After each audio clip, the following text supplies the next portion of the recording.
ஒரு பெரிய காட்டுல இருந்த ஒரு அழகான சின்ன வீட்டுல சோனா குருவி தன்னோட பொண்ணு பியூட்டி கூட வாழ்ந்து வந்தது. 2 மாசத்துக்கு முன்னால சோனா குருவியோட கணவர் ராணா குருவியோட உடல்நிலை சரியில்லாம இறந்து போயிடுச்சு.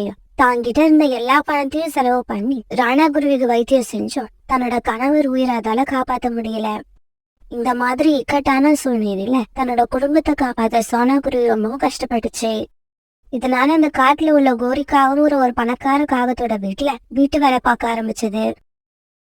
ஒரு நாள் சோனா குருவி வீட்டுல டேபிள் மேல இருந்த ஒரு கண்ணாடி கிளாஸ் எடுக்கும் போது அது கை நழுவி கீழே உடைஞ்சு போச்சு. சோனா, உனக்கு ஏதாவது அறிவு இருக்கா? வேலைக்கு நிதானத்துலதான் வந்திருக்கியா இல்ல ஏதாவது போதையில வந்திருக்கியா? போன வாரம் அப்படிதான் ஒரு பீங்கான் தட்டை போட்டு உடைச்ச. இன்னைக்கு என்னடானா கண்ணாடி கிளாஸ போட்டு உடைக்கிற. இதுக்கப்புறமும் உன்னை நான் வேலைக்கு வச்சிருந்தேன்னா என்ன மாதிரி ஒரு முட்டாள் இந்த உலகத்திலேயே கிடையாது. கிளம்பு கிளம்பு, இப்பவே நீ வீட்டை விட்டு கிளம்பு. இதுக்கப்புறம் நீ என்னோட முகத்திலேயே முழிக்க கூடாது. கோரியம்மா, திடீர்னு என்னை இப்படி வேலையை விட்டு அமிச்சா நான் எங்க போவேன்? தயவு செய்து என் மேல கொஞ்சம் கருணை காட்டுங்க. என்னை வேலையை விட்டு நிறுத்திடாதீங்க. என்னது, கோரி அம்மாவா? இத்தனை நாள் ஏதோ கோரியக்கான்னு கூப்பிட்டுக்கிட்டு இருந்த. அதுவே எனக்கு பிடிக்கலதான். இருந்தாலும் சகிச்சுக்கிட்டு இருந்தான். ஆனா இன்னைக்கு என்ன கோரி அம்மான்னு கூப்பிட்ட பாரு. இதுக்கு உனக்கு மன்னிப்பே கிடையாது.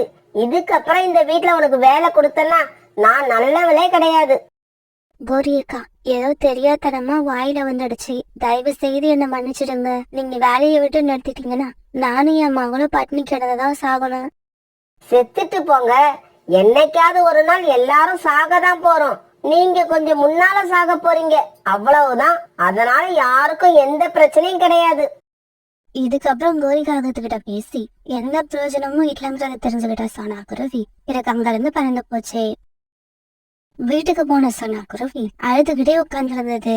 அம்மா அழறத பார்த்து பியூட்டி இப்படி பேச ஆரம்பிச்சது. அம்மா, உங்களுக்கு என்னாச்சு? ஏன் இப்படி அழுவுறீங்க? பியூட்டி, கோரியக்கா என்ன வேலையை விட்டு நிறுத்திட்டாங்க. இதுக்கப்புறம் நம்ம சாப்பாட்டுக்கு என்ன பண்ண போறோம்னு நினைச்சா எனக்கு பயமா இருக்கு. அதுக்கப்புறம் வந்த நாட்கள்ல நிறைய இடங்கள்ல வேலை கேட்டு பார்த்தோம். சோனா குருவிக்கு எங்கேயுமே வேலை கிடைக்கல. இதனால மனசுடைஞ்சு போன சோனா குருவி இந்த காட்டை விட்டு தன்னோட அம்மா வீட்டுக்கு போகலான்னு முடிவு பண்ணுச்சு. பிறகு தனக்கு தேவையான ஜாமான்களை ஒரு மூட்டையா கட்டி எடுத்துக்கிட்ட சோனா குருவி தன் பொண்ணு பியூட்டி கூட தன்னோட அம்மா வாயிற காட்டுல பறந்து போச்சு. இப்படி பறந்து போனவங்க வேகமா பறந்து போனதால சீக்கிரமாவே பியூட்டியோட பாட்டி வீட்டுக்கு போய் சேர்ந்தாங்க. தன்னோட பாட்டி வீட்டை பார்த்த பியூட்டி ரொம்பவும் ஆச்சரியப்பட்டுச்சு. ஏன்னா வீடு ரொம்பவும் அழகா இருந்தது. அம்மா, பாட்டி வீடு முன்ன மாதிரி இல்ல. இது ரொம்பவும் அழகா இருக்கு. இந்த வீட்டை பாட்டி எப்ப கட்டினாங்க? பியூட்டி, அம்மா இப்படி ஒரு அழகான வீட்டை கட்டியிருக்காங்கன்னு என்கிட்ட கூட சொல்லவே இல்ல. இப்படி சொன்ன குருவி பிறகு அந்த வீட்டு கதவு தட்டுச்சு. அம்மா அம்மா, நான் தான் சோனா வந்திருக்கேன், சீக்கிரம் கதவை தரங்க. சோனா குருவி இப்படி கதவை தட்டின உடனே அந்த வீட்டுக்குள்ள இருந்து ரோனி குருவி வெளியில வந்தது. சொல்லுங்க அம்மா, நீங்க யாரு? உங்களுக்கு என்ன வேணும்? இந்த வீடு என்னோட அம்மாவோடது. அவங்க தான் இந்த வீட்டுல இருந்தாங்க. இந்த வீட்டுக்கு நீங்க எப்படி வந்தீங்க? ஓ, இந்த வீட்டுல இருந்த வயசான குருவிய சொல்றீங்களா? அவங்க போன மாசம் இறந்துட்டாங்க. அவங்களோட வைத்திய செலவுக்காக என்கிட்ட நிறைய பணம் வாங்கி இருந்தாங்க. அதுக்கு பதிலா இந்த வீட்டை என்ன எடுத்துக்க சொன்னாங்க. அவங்க இறந்ததுக்கு அப்புறம் இந்த வீட்டை புது வீடா கட்டி நான் தான் குடியிருக்கேன். இப்படி சொல்லிட்டு ரோனி குருவி தன்னுடைய வீட்டுக்குள்ள போயிடுச்சு. இதையெல்லாம் கேட்டுட்டு சோனா குருவியும் பியூட்டியும் கண்ணீர் விட்டு அழுதாங்க. அம்மா, அப்பா நம்மள விட்டுட்டு போனாங்க. இதுக்கப்புறம் பாட்டி நமக்கு ஆதரவா இருப்பாங்கன்னு நினைச்சு வந்தோம். இப்ப பாட்டியும் நம்மள விட்டுட்டு போயிட்டாங்க. இதுக்கப்புறம் நாம எங்க போவோம்? நமக்குன்னு இந்த உலகத்துல யாருமே இல்ல. பியூட்டி, இங்கேயே உட்காந்து அழுதுகிட்டு இருக்கிறது முட்டாள்தனம். வா, இந்த உலகம் ரொம்ப பெருசு. எங்கேயாவது போய் நமக்கான இடத்த தேடுவோம். இப்படி சொன்ன குருவி பிறகு பியூட்டியை அழைச்சுக்கிட்டு அங்க இருந்து பறந்து போச்சு. இப்படி போன இவங்க ஒரு இடத்துல ஒரு பறவை கீழே விழுந்து சத்தம் போட்டுட்டு இருக்கத பார்த்தாங்க. இத பார்த்த அவங்க உடனே அந்த பறவை கிட்ட போனாங்க. என்ன காப்பாத்துங்க, என்ன காப்பாத்துங்க. ஆண்டி ஆண்டி, எதுக்காக சத்தம் போடுறீங்க? என்னாச்சு? என்னோட ரெக்கையில ஒரு முள்ளு குத்தி காயாயிடுச்சு. அந்த முள்ளை எப்படியாவது எடுத்து விடுங்க. உடனே சோனா குருவி ரொம்பவும் கஷ்டப்பட்டு அந்த முள்ளை எடுத்து வெளியே போட்டது. பறவைகளே, உங்களுக்கு ரொம்பவும் நன்றி. ஆமா, நீங்க யாரு? உங்களோட வீடு எங்க இருக்கு? அந்த பறவை இப்படி கேட்டதும் சோனா குருவியும் பியூட்டியும் அழ ஆரம்பிச்சாங்க. இங்க பாருங்க, எங்களுக்குன்னு எந்த வீடும் இல்ல, நாங்க ரொம்ப ஏழை. இப்படி ஆரம்பிச்ச சோனா குருவி பிறகு நடந்த கதை எல்லாத்தையும் அதுகிட்ட சொல்லுச்சு. சோனா குருவியோட கதையை கேட்டு அந்த பறவைக்கு இவங்க மேல ரொம்ப இறக்கம் வந்தது. சரி, 2 பேரும் என் பின்னால வாங்க, உங்களுக்கு ஒரு நல்ல இடத்த காட்டுறேன். இப்படி சொன்ன பறவை முன்னால பறந்து போக சோனா குருவியும் பியூட்டியும் பின்னாலேயே பறந்து போனாங்க. இப்படி பறந்து போன அந்த பறவை சமவெளி, கடல் இப்படி நிறைய இடங்களை தாண்டி போச்சு. இங்க பாருங்க, இந்த வீடு தான் என்னோட வீடு. நான் இங்க தங்கி இருக்கேன். இதோ இந்த வீட்டுக்கு பக்கத்துல உள்ள வீட்டுல நீங்க தங்கி இருங்க. அதுவும் என்னோட வீடு தான். அங்க யாரும் இல்ல, காலியா தான் இருக்கு. பிறகு மறுநாள் வேலை தேடி சோனா குருவியும் பியூட்டியும் பறந்து போனாங்க. இப்படி பறந்து போனவங்க அந்த பக்கம் இருந்த ஒரு தீவுக்கு போனாங்க. பிறகு அந்த தீவை சுத்தி பார்த்தவங்க ஒரு இடத்துல வாழை மரங்கள் நிறைய இருக்கிறதையும் அதுல பழங்கள் காய்ச்சி தொங்குறதையும் பார்த்தாங்க. அம்மா, இந்த தீவுல என்ன இவ்வளவு வாழைப்பழங்கள் இருக்கு? அப்படின்னா இந்த தீவுக்கு இது வரைக்கும் எந்த பறவைகளுமே வரலன்னு அர்த்தம். நாம தான் இப்ப முதல் முறையா வந்திருக்கோம். அம்மா, ஒரே இடத்துல இவ்வளவு வாழை மரங்களை நான் இப்பதான் பாக்குறேன். பிறகு பியூட்டியும் சோனா குருவியும் அந்த வாழைப்பழங்களை சாப்பிட்டு பார்த்தாங்க. பியூட்டி, இந்த வாழைப்பழங்களோட ருசி தேன் மாதிரி இனிப்பா இருக்கு. இதை எடுத்துக்கிட்டு போய் நம்ம காட்டுல உள்ள மார்க்கெட்ல வியாபாரம் பண்ணா நமக்கு நிறைய பணம் கிடைக்கும். அம்மா, வியாபாரம் பண்ற அளவுக்கு இந்த வாழைப்பழங்களை நம்மளால எப்படி எடுத்துக்கிட்டு போக முடியும்? அங்க பாரு பியூட்டி, இந்த காட்டோட இன்னொரு பக்கம் மூங்கில் மரங்கள் நிறைய இருக்கு. அந்த மூங்கில் மரங்களை வெட்டி நாம ஒரு படகு தயார் பண்ணுவோம். அப்புறம் அந்த படகுல வாழைப்பழங்களை ஏத்துக்கிட்டு நம்ம காட்டுக்கு போகலாம். இப்படி சொன்ன சோனா குருவி பிறகு அங்க இருந்த மூங்கில் மரங்கள்ல ஒரு படகு தயார் பண்ணுச்சு. பிறகு அந்த படகுல நிறைய வாழைப்பழங்களை பறிச்சு வச்சுக்கிட்டு 2 பேரும் தீவை விட்டு கிளம்பினாங்க. அந்த சமயத்துல பேராசை ஒரு பறவையா மாறி அவங்க கிட்ட போச்சு. இங்க பாருங்க, உங்களோட படகுல என்னையும் ஏத்திக்கோங்க. என்னையும் நீங்க போற காட்டுக்கு அழைச்சிக்கிட்டு போங்க. அப்படி நீங்க என்ன அழைச்சிக்கிட்டு போனீங்கன்னா உங்களுக்கு நான் நிறைய பணம் கொடுப்பேன். இல்ல, எங்களுடைய படகு நிறைய எடை தாங்காது. நாங்க இதுல வச்சிருக்க வாழைப்பழமும் நாங்களும் மட்டும்தான் போகலாம். வேணும்னா நீங்க இங்கேயே இருங்க. நான் வாழைப்பழத்தை எங்க காட்டுக்கு போய் இறக்கி வச்சுட்டு மறுபடியும் வந்து உங்களை அழைச்சிட்டு போறேன். முடியாது, நான் உங்க கூட இப்பவே வரணும். உங்களால முடிஞ்சா அழைச்சிக்கிட்டு போங்க, இல்லன்னா விட்டுடுங்க. நான் எப்படியாவது அங்க வந்து சேருவேன். ஆனா ஒண்ணு மட்டும் ஞாபகம் வச்சுக்கோங்க, இப்ப நீங்க என்ன அழைச்சிக்கிட்டு போனீங்கன்னா நான் உங்களுக்கு நிறைய பணம் தருவேன். ஆண்டி, உங்க பணம் எங்களுக்கு வேண்டாம். நாங்க உயிரோட எங்க காட்டுக்கு போய் சேரணும். எங்களுக்கு அதுதான் முக்கியம். இப்படி சொன்ன சோனா குருவியும் பியூட்டியும் பிறகு படகை தங்களுடைய காட்டை நோக்கி ஓட்டிட்டு போக ஆரம்பிச்சாங்க. இப்படி தங்களோட காட்டுக்கு போனாங்க. அவங்க எடுத்துட்டு வந்த வாழைப்பழங்களை அந்த காட்டுல விற்பனை பண்ண ஆரம்பிச்சாங்க. அந்த காட்டுல இது வரைக்கும் யாருமே வாழைப்பழங்களை விற்பனை பண்ணாததால ரொம்ப சீக்கிரமாவே எல்லா வாழைப்பழங்களும் வித்து தீர்ந்துடுச்சு. சோனா குருவிக்கும் நல்ல லாபம் கிடைச்சது. பியூட்டி, நம்மளோட அழுக்குறன் அந்த கடவுளுக்கு கேட்டுடுச்சுன்னு நினைக்கிறேன். அதனாலதான் நமக்கு இப்படி ஒரு நல்ல வழியை காட்டியிருக்காரு. அதுக்கப்புறம் அந்த நாட்கள்ல சோனா குருவியும் பியூட்டியும் தங்களுடைய மூங்கில் படகுல அந்த தீவுக்கு போய் வாழைப்பழங்களை எடுத்துட்டு வந்து அதை மார்க்கெட்ல விற்கிறத தொடர்ந்து செஞ்சுக்கிட்டு இருந்தாங்க. இப்படியே சில நாட்கள் நகர்ந்துச்சு. ஒரு நாள் இப்படி சோனா குருவியும் பியூட்டியும் தங்களுடைய காட்டுல உள்ள மார்க்கெட்ல வாழைப்பழங்களை விற்பனை பண்ணிட்டு இருக்கும்போது தூரமா உள்ள காட்டுக்கு போய் திரும்பி வந்துகிட்டு இருந்த கோரிக்காகவும் இவங்களை பார்த்துட்டு இவங்க கிட்ட வந்தது. சோனா, என்ன இது? வாழைப்பழ வியாபாரம் பண்ற? அது இருக்கட்டும், உன் கழுத்துல செயின், காதுல தோடு, உன்னை பார்க்க இப்ப ரொம்ப வசதியா வாழற மாதிரி இருக்கு. ஆமா, இந்த வாழைப்பழங்கள் எல்லாம் உனக்கு ஏது? சொந்தமா ஏதாவது தோட்டம் வச்சிருக்கியா? கோரிக்காவை இப்படி கேட்ட உடனே எப்பவும் உண்மையவே பேசி பழகின சோனா குருவி இந்த வாழைப்பழங்கள் தனது என்றாந்து கிடைச்சதுங்கிற உண்மைய கோரிக்காகத்துக்கிட்ட சொல்லுச்சு. அப்படியா? அங்க இன்னும் வாழைப்பழங்கள் இருக்கா?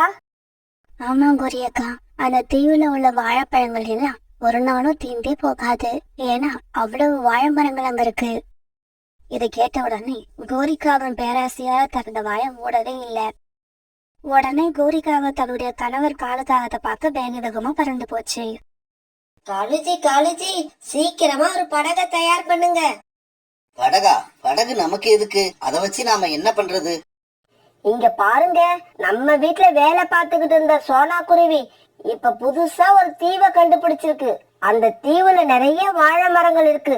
ஒவ்வொரு வாழை மரத்திலையும் நிறைய பழங்கள் காய்ச்சி தொங்குதான். அத படகுல எடுத்துக்கிட்டு வந்து விற்பனை பண்ணி சோனா குருவி இப்ப பெரிய பணக்காரி ஆயிடுச்சு. நாமளும் அந்த தீவுக்கு போறோம். அந்த பழங்களை எடுத்துக்கிட்டு வந்து நம்ம காட்டுல வியாபாரம் பண்றோம். கூடிய சீக்கிரமே பெரிய பணக்காரங்களா மாறுறோம். பிறகு காலுக்காக உடனே படகு தயார் பண்ற ஃபேக்டரிக்கு போச்சேன். அங்க போன காலுக்காகவும் நிறைய பணத்தை கொடுத்து ஒரு படகு விலைக்கு வாங்குச்சு. பிறகு அன்னைக்கு ராத்திரி அந்த படகுல ஏறி காலுக்காகவும் குறிக்காகவும் வாழை மரங்கள் இருக்க தீவை நோக்கி போனாங்க. அந்த சமயத்துல சோனாக்குருவியும் பியூட்டியும் தங்களோட வீட்டுல படுத்து தூங்கிட்டு இருந்தாங்க. அந்த தீவு எங்க இருக்குன்னு தெரியாத காலுக்காகவும் குறிக்காகவும் நிறைய நேரம் அந்த கடலை சுத்தி சுத்தி வந்தாங்க. ரொம்ப நேரத்துக்கு அப்புறம் ஒரு வழியே இந்த தீவை கண்டுபிடிச்ச காண்கள் உடனே அந்த தீவுல கரையிறங்கினாங்க.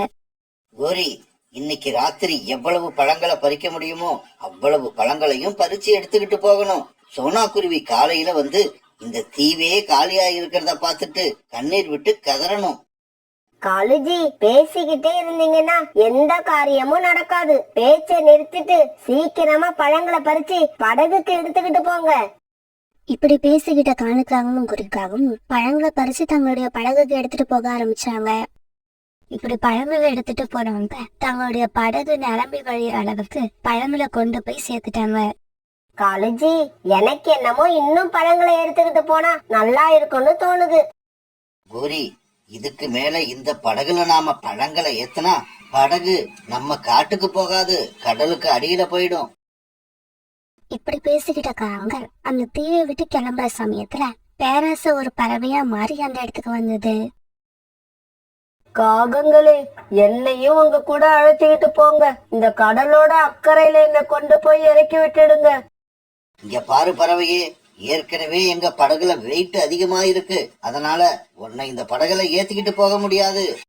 இங்க பாருங்க, என்ன நீங்க ஏத்திக்கிட்டு போனீங்கன்னா அதுக்கு பதிலா உங்களுக்கு நான் நிறைய பணம் கொடுப்பேன். பணமா? நிறைய குடுப்பியா? அப்படின்னா எவ்வளவு கொடுப்ப? உடனே அந்த பறவை ஒரு பணக்கட்டை எடுத்து காங்கள் கிட்ட காட்டுச்சு. என்ன கொண்டு போய் அக்கறையில விட்டுட்டீங்கன்னா இதே மாதிரி 2 கட்டு உங்களுக்கு பணம் கொடுப்பேன். இந்த மாதிரி 2 கட்டு பணத்தை பார்த்த உடனே பேராசப்பட்ட காங்கள் 2 பேரும் அந்த பறவையையும் படகுல ஏத்திக்கிட்டு தங்களோட காட்டை நோக்கி போக ஆரம்பிச்சாங்க. அந்த பேராச பறவை கொஞ்ச தூரம் போன உடனே தன்னுடைய உருவத்தை பெருசா மாத்திக்க ஆரம்பிச்சது. அதனால அந்த பறவையோட உருவம் ரொம்ப பெருசா வளர்ந்துகிட்டே இருந்தது. ஐயோ காலுஜி, இந்த பறவைய பாருங்க. இந்த பறவையோட உருவம் வளர்ந்துகிட்டே போகுது. இந்த பறவையோட எடை அதிகமாகறதால நம்மளோட படகு தள்ளாடுது. ஏய் பறவையே, நீ யாரு? எதனால உன்னோட உருவம் இப்படி பெருசா வளர்ந்துகிட்டே போகுது? காகங்களே, நான் தான் பேராசை. நான் ஒரு பறவையா உருவம் எடுத்து உங்ககிட்ட வந்தேன். ஏற்கனவே இங்க பழங்களை எடுக்க வந்த ஒரு பறவை மனசுல பேராசைய உண்டு பண்ண பார்த்தேன். ஆனா என்னால முடியல. நீங்க அப்படி இல்ல. உங்க மனசுல என்னால ஈஸியா பேராசைய உண்டாக்க முடிஞ்சுது. இங்க பாரு, எங்களை மன்னிச்சிரு. தயவு செய்து உன்னுடைய உருவத்தை பழையபடி ஆக்கிக்க. எங்களை உயிரோட எங்களோட காட்டுக்கு போக விடு. முடியாது. பேராசைய தங்களோட மனசுக்குள்ள அனுமதிச்ச எல்லாருக்குமே அழிவுதான் முடிவு. அதுல இருந்து நீங்க தப்பிக்கவே முடியாது. இப்படி அந்த பறவை பேசிக்கிட்டே இருக்கும்போது அந்த படகு எடை தாங்க முடியாம கடல்ல மூழ்கி போச்சு. அந்த படகுல இருந்த பேராசை படிச்ச காவங்கள் 2 பேரும் அவங்க மனசுல இருந்த பேராசையால தங்களுடைய உயிரை விட்டாங்க.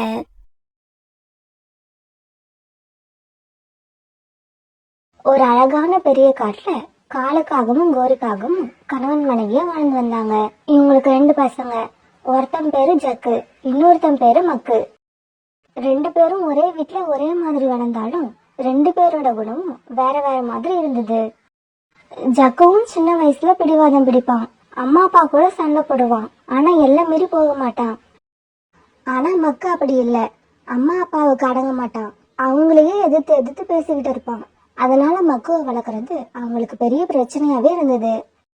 சின்ன வயசுலயே இப்படி இருந்த மக்கு கொஞ்சம் பெரியவன் ஆனதுக்கு அப்புறம் அவனோட மனசு தீய வழிகள்ல போக ஆரம்பிச்சது.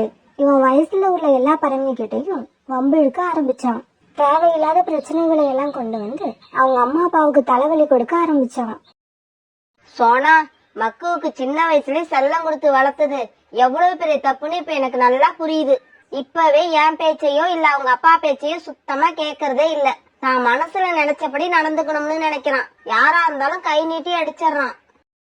கௌரி அக்கா, நீங்களும் காலனும் அவனுக்கு ஆரம்பத்துல செல்லம் கொடுத்து அவனுக்கு எடுத்துட்டீங்க. இப்ப நீங்க அவன்கிட்ட கண்டிப்பா நடந்துக்கிட்டீங்கன்னா உங்க மேல அவனுக்கு கோபம் தான் வரும். அதனால பக்கத்து காட்டுல இருக்க உங்க தம்பி வீட்டுல கொண்டு போய் இவனை கொஞ்ச நாள் விட்டு வைங்க. உங்க தம்பி கிட்ட சொல்லி அதட்டி இவனை கண்ட்ரோல்ல வைக்க சொல்லுங்க. அப்பவாவது இவன் திருந்துறானான்னு பாப்போம். அவங்க அப்பாவும் இப்படிதான் சொல்லிக்கிட்டு இருக்காங்க. நான் தான் பையனை கொண்டு போய் அங்க விட்டுட்டா அவனை பார்க்காம எப்படி இருக்கிறதுன்ற யோசனையிலேயே தள்ளி போட்டுக்கிட்டே இருக்க. ஒரு நாள் காட்டுல உள்ள சின்ன பறவைகள் எல்லாம் ஒரு மரத்துல ஊஞ்சல் கட்டி விளையாண்டுகிட்டு இருந்தாங்க. இத பார்த்த மக்கு ஊஞ்சல் ஆடுற ஆசையில அவங்க கிட்ட போனான். ராஜி, நானும் ஊஞ்சல்ல விளையாடணும், என்னையும் சேர்த்துக்கோங்க. உன்னை நாங்க சேர்த்துக்க மாட்டோம்னு சொல்லல. ஆனா முன்னாடி ஒரு தடவை நாங்க ஊஞ்சல் விளையாண்டுகிட்டு இருந்தப்ப உன்னையும் சேர்த்துக்கிட்டோம். ஆனா நீ அன்னைக்கு ஊஞ்சல்ல இருந்து இறங்கவே மாட்டேன்னு சொல்லி எங்க கிட்ட சண்டை போட்ட. இன்னைக்கும் அதே மாதிரி செய்ய மாட்டேன்னு என்ன நிச்சயம்? ராஜி, இப்ப நான் முன்ன மாதிரி கிடையாது, ரொம்ப மாறிட்டேன். வேணும்னா சத்தியம் கூட பண்றேன், நாம எல்லாரும் சேர்ந்து இந்த ஊஞ்சல்ல விளையாடுவோம். மக்கு இப்படி சத்தியம் பண்ணின உடனே மத்த பறவைகள் மக்குவ ஊஞ்சல் ஆட சம்மதிச்சாங்க. மக்கு, இப்போ உன்னோட முறை, நீ ஊஞ்சல்ல ஏறி விளையாடு. மக்கு இப்ப ஊஞ்சல்ல ஏறி உட்காந்து ஆட ஆரம்பிச்சான். மக்கு இப்ப ஊஞ்சல்ல ஏறி ரொம்ப நேரம் ஆயிடுச்சு. ஆனா மக்கு ஊஞ்சலை விட்டு இறங்கவே இல்ல. மக்கு இப்ப இறங்குவான் அப்படின்னு எல்லா பறவைங்களும் அவனை எதிர்பார்த்துக்கிட்டு இருந்தாங்க. ஆனா மக்கு மனசுல இறங்குறதுக்கான ஐடியாவே இல்ல. மக்கு, சீக்கிரம் கீழே இறங்கு. நீ ஊஞ்சல் ஏறி ரொம்ப நேரம் ஆகுது. இப்ப என்னோட முறை, நான் ஏறி விளையாட வேண்டாமா? ராஜி, இன்னும் கொஞ்ச நேரம் தான் விளையாடுவேன், அப்புறம் நான் கீழே இறங்கிடுறேன். இப்படி சொல்லிட்டு மறுபடியும் விளையாண்டுகிட்டே இருந்த மக்கு ரொம்ப நேரம் ஆகியும் இறங்கவே இல்ல.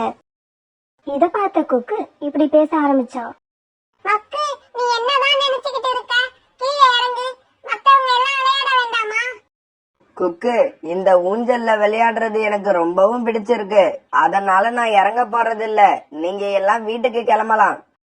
மக்கு, நீ என்கிட்ட பழையபடி செய்ய மாட்டேன்னு சத்தியம் கூட செஞ்சு கொடுத்தல்ல, அதுக்குள்ள அதை மறந்துட்டியா? மிட்டு, உங்களை எல்லாம் நம்ப வைக்கிறதுக்கு நான் 1000 சத்தியம் பண்ணுவேன், ஆனா அதையெல்லாம் ஃபாலோ பண்ண மாட்டேன். மக்குவோட இந்த பேச்சை கேட்டு ராஜிக்கு இப்ப கோபம் ரொம்ப அதிகமாயிடுச்சு. மக்கு, இப்ப நான் உன்னை என்ன பண்றேன்னு பாரு. இப்படி சொன்ன ராஜி மேல பறந்து போய் ஊஞ்சல்ல உட்கார்ந்திருந்த மக்குவை கீழே தள்ளி விட்டான். ராஜி, என்னையா ஊஞ்சல்ல இருந்து கீழே தள்ளி விட்ட? இப்ப நான் யாருன்னு காட்டுறேன் பாரு. இப்படி சொன்ன மக்கு ராஜி மேல பாஞ்சு ராஜியை அடிக்க ஆரம்பிச்சான். மக்கு, உனக்கு என்ன பைத்தியமா பிடிச்சிருக்கு? ஏன் இப்படி நடந்துக்கிற? ராஜி அடிக்கிறத நிறுத்து. இல்ல இப்பவே போய் உங்க அம்மாவையும் அப்பாவையும் அழைச்சிட்டு வந்துருவோம். யாராவது இங்க நடந்தத போய் எங்க அப்பா அம்மா கிட்ட சொன்னீங்க, இப்ப ராஜிக்கு என்ன நடந்துச்சோ அதேதான் அப்புறம் உங்களுக்கும் நடக்கும். மக்கு, உன் பேச்சுக்கெல்லாம் நாங்க பயப்பட மாட்டோம். கண்டிப்பா உன்னோட அப்பா அம்மா கிட்ட நான் இத சொல்லியே தீருவேன். உடனே கோபமான மக்கு இப்ப மிட்டு மேல பாஞ்சு மிட்டுவை அடிக்க ஆரம்பிச்சான். அப்ப அந்த பக்கம் வந்த புல்புல் ஆண்டி நடந்தது எல்லாத்தையும் பார்த்தாங்க.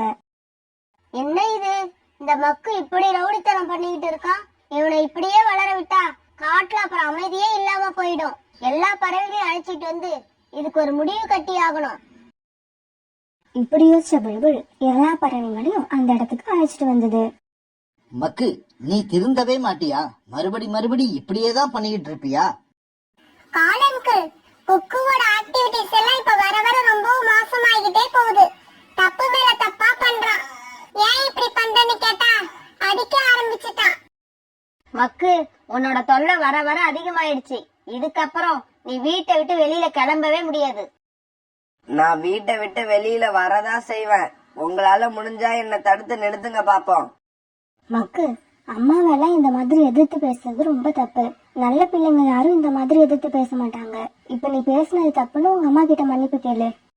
சோனா ஆண்டி, இந்த பேச்சுல நீங்க எல்லாம் தலையிடாதீங்க. நீங்க உங்க குடும்பத்தை பாத்தீங்கன்னா அது போதும். மக்கு, வாய மூடு. பெரியவங்க கிட்ட எப்படி பேசணும்னு உனக்கு தெரியாது? உன்ன மாதிரி ஒரு பிள்ளைய பெத்ததால இன்னைக்கு நான் எல்லார்கிட்டையும் அவமானப்பட்டு நிக்கிறேன். இங்க பாரு மக்கு, இப்ப நான் முடிவு பண்ணிட்டேன்.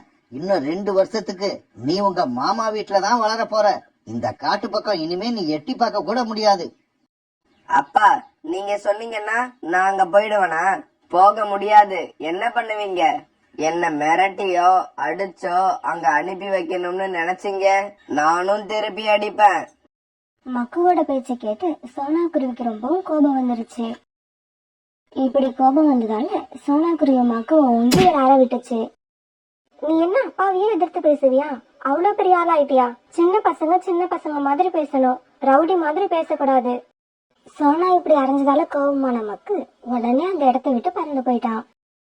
சோனா, நீ ரொம்ப நல்ல காரியம் பண்ணுன. உன்கிட்ட அடி வாங்கினதுக்கு அப்புறமாவது அவனுக்கு புத்தி வருதான்னு பாப்போம்.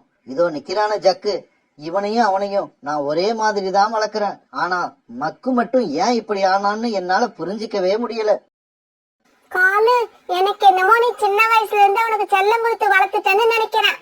அப்புறம் மக்கு நடந்துக்கிற விதத்தை பார்த்தா அவனெல்லாம் திருந்துற மாதிரியே தெரியல. கோபத்துல அந்த இடத்த விட்டு பறந்து போன மக்கு சோனா குருவி மேல ரொம்பவும் கோபத்துல இருந்தான்.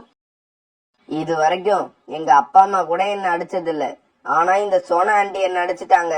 இதை என்னால மறக்கவே முடியாது. சோனா ஆண்டிய நான் பழிக்கு பழி வாங்கியே தீருவேன். சோனா ஆண்டிய பழி வாங்கணும்னா நாம இந்த காட்டுல இருந்தாதான் முடியும். அம்மாவும் அப்பாவும் நம்மள மாமா வீட்டுக்கு அனுப்பிட்டா சோனா ஆண்டிய நம்மளால பழி வாங்க முடியாது. அதனால இப்பவே வீட்டுக்கு போய் திருந்தன மாதிரி நடிக்க ஆரம்பிப்போம்.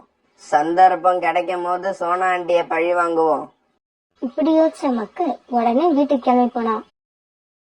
அம்மா, அப்பா, ஜக்கு, உங்க 3 பேருக்கிட்டயும் நான் மன்னிப்பு கேட்டுக்கிறேன். இதுக்கப்புறம் நீங்க அவமானப்படுற மாதிரி நான் எதுவும் செய்ய மாட்டேன். நீங்க 3 பேரும் மத்தவங்க முன்னால அவமானத்துல தலை குனியிற மாதிரி நான் நடந்துக்கவே மாட்டேன். மக்கு இப்படி மன்னிப்பு கேட்டதை பார்த்த 3 பேரும் ரொம்ப சந்தோஷப்பட்டாங்க. மக்கு, நீ சொல்றதெல்லாம் உண்மையா? என்னோட காதை என்னாலேயே நம்ப முடியல. இருந்தாலும் நீ திருந்திட்டன்னு நீயே உன் வாயால சொல்றத கேட்கும் போது எங்களுக்கெல்லாம் ரொம்ப சந்தோஷமா இருக்கு. நீ எப்ப இந்த மாதிரி மாறுவன்னு தான் நாங்க எல்லாம் காத்துக்கிட்டு இருந்தோம். அப்பா, நீங்க என்ன மன்னிப்பீங்கன்னு எனக்கு நல்லா தெரியும். நான் மன்னிப்பு கேட்டதால நீங்க எல்லாம் ரொம்ப சந்தோஷப்படுறீங்கல்ல, அதே மாதிரி மத்த பறவைகள் கிட்டயும் போய் நான் மன்னிப்பு கேட்க போறேன். அப்பதான் அவங்களும் சந்தோஷப்படுவாங்க. இப்படி போன மக்கு அவனோட நண்பர்கள் கிட்ட எல்லாம் போய் மன்னிப்பு கேக்குற மாதிரி நடிச்சான். எல்லாரும் அவன் திருந்திட்டான்னு நம்புறதுக்காக அதுக்கப்புறம் கொஞ்ச நாள் அவன் யாருக்கும் எந்த பிரச்சனையும் கொடுக்காம இருந்தான். ஒரு நாள் சோனா குருவி நதிக்கரைக்கு போனப்ப அங்க கோரிக்காவும் உட்கார்ந்து இருந்தது. சோனா, நீ என்னைக்கு என் பையன் கன்னத்துல அரைஞ்சியோ அன்னையில இருந்து என் பையன் திருந்திட்டான். இப்பெல்லாம் அவனால எங்களுக்கு எந்த பிரச்சனையும் வர்றதில்ல. அப்படியா கோரியாக்கா? இத கேக்குறப்ப எனக்கு ரொம்ப சந்தோஷமா இருக்கு. இருந்தாலும் அவன் திருந்திட்டான்னு அவனை கண்டுக்காம விட்டுறாதீங்க. அவன் மேல ஒரு கண்ணு வச்சுக்கிட்டே இருங்க. இப்படியே சில நாட்கள் நகர்ந்துச்சு. ஆனா மக்கு மட்டும் சோனா குருவி கிட்ட அடி வாங்கினதை மறக்கவே இல்லை. பழி வாங்கறதுக்காக தக்க சந்தர்ப்பத்தை எதிர்பார்த்துக்கிட்டு காத்திருந்தான். ஒரு நாள் அவன் நினைச்சுக்கிட்டு இருந்த மாதிரியே சோனா குருவிய பழி வாங்க ஒரு நல்ல சந்தர்ப்பம் கிடைச்சது. பக்கத்து காட்டுல புதுசா ஒரு சர்க்கஸ் போட்டு இருந்ததால எல்லா பறவைகளும் அன்னைக்கு சர்க்கஸ் பாக்கிறதுக்காக பக்கத்து காட்டுக்கு போயிருந்தாங்க.